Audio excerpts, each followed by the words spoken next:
இன்று நாம் காண இருப்பது உலகளந்த பெருமாள் திருக்கோவில். தமிழ்நாட்டில் கள்ளக்குறிச்சி மாவட்டத்தில் திருக்கோவிலூரில் கோவில் கொண்டுள்ள உலகளந்த பெருமாள் ஸ்ரீ சக்கர விமானத்தின் கீழ் அடியார்களுக்கு சேவை சாதிக்கிறார்.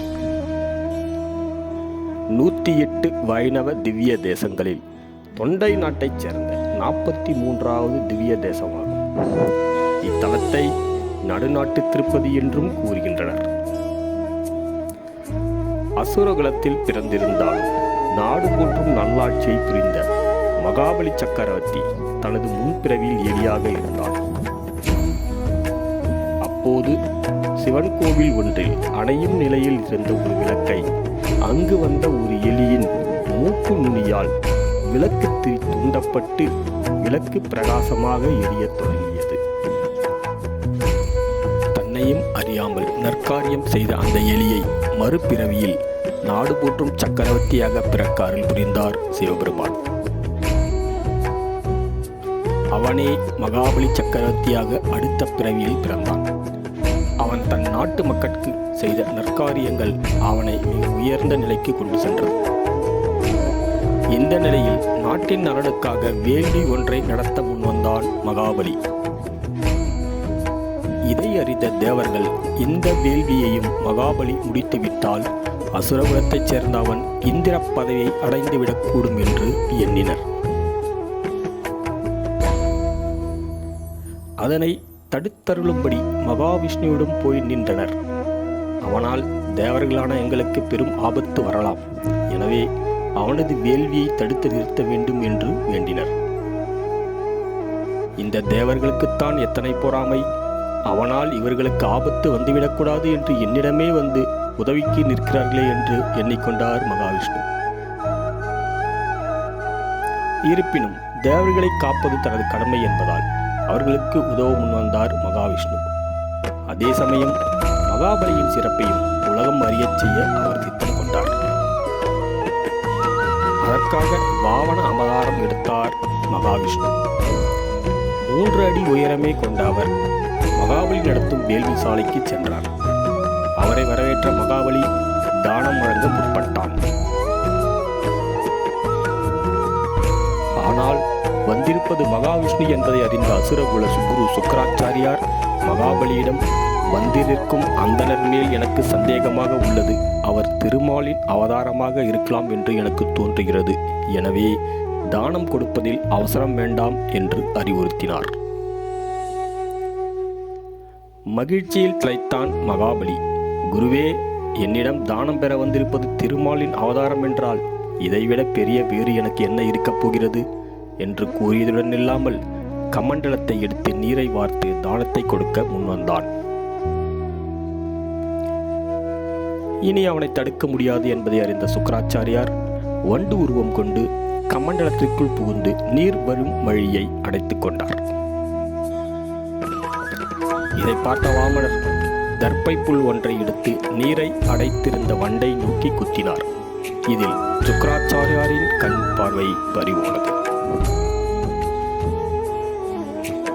மகாபலி சக்கரவர்த்தி நீர் வார்த்து தானத்தை கொடுத்தான்.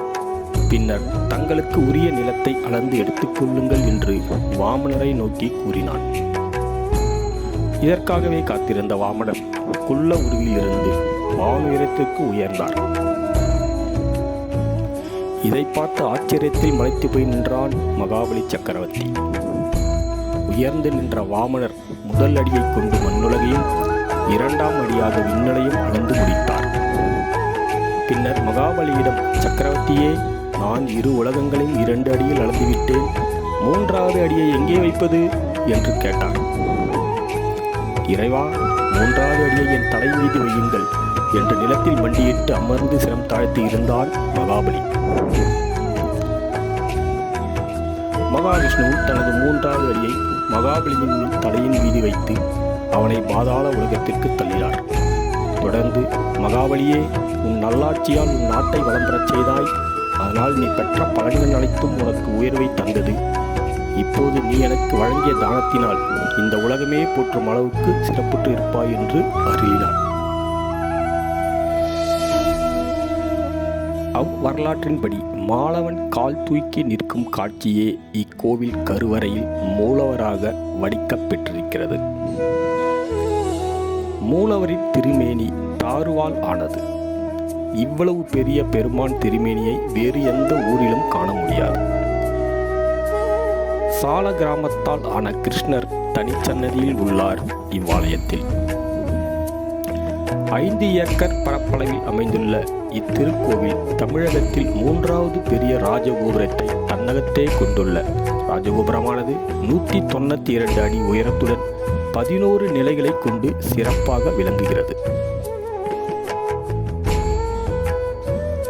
இக்கோவிலில் திரிவிக்கிரம பெருமாளின் நெடிய திருவுருவம் ஒரு காலினை தரையில் ஊன்றி நின்ற நிலையில் ஒரு காலை மட்டும் நீட்டி மேலே தூக்கிய திருக்கோலத்துடன் சேவை சாதிக்கிறார்.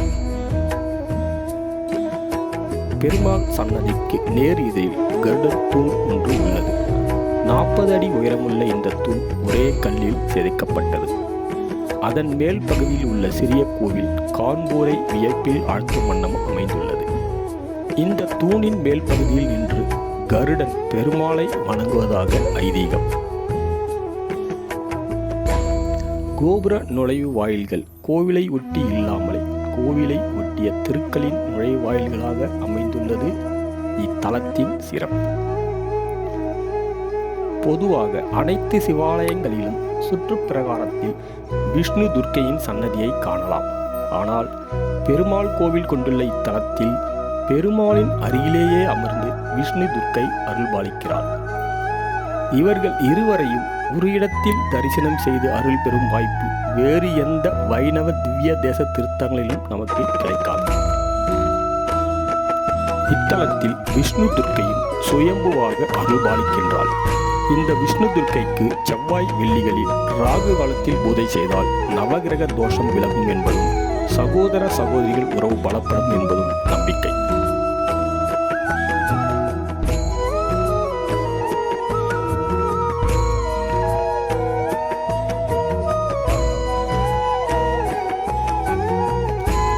இத்தலத்தின் மற்றொரு சிறப்பு என்னவென்றால் திரிவிக்கிரம பெருமாள் மகாபலியை தன்னுடன் இணைத்து கொண்ட மகிழ்ச்சியில் என்ன செய்கிறோம் என்று தெரியாமல் வலக்கையில் சங்கினையும் இடக்கையில் சக்கரத்தினையும் ஏந்தி சேவை சாதிக்கிறார். இப்படி சேவை சாதிப்பது பக்தர்களுக்கு ஞானத்தை அருள்வதாக ஐதீகம்.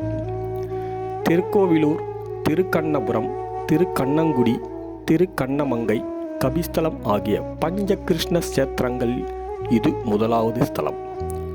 கோவில் நுழைவாயிலின் வலது பக்கம் சால கிராமத்தால் ஆன கிருஷ்ணர் தனி சன்னதியில் அருள்பாலிக்கிறார். இவரை தரிசித்த பின்தான் மூலவரை தரிசனம் செய்ய வேண்டும். பரசுராமர் இங்கு தவம் செய்ததாக புராணங்களும் அகத்தியர் தவம் செய்ததாக தமிழ் இலக்கியங்களும் கூறுகின்றன. புராண காலத்து கிருஷ்ணபத்ரா நதியே தற்போது தென்பெண்ணை என்ற பெயரில் ஓடுகிறது. இங்குள்ள சக்கரத்தாழ்வார் விஷ்ணு சொரூபமாக இருப்பதால் சத்துருக்கள் தொல்லை நீங்கும் என்பதே இக்கோவிலின் தனிச்சிறப்பு.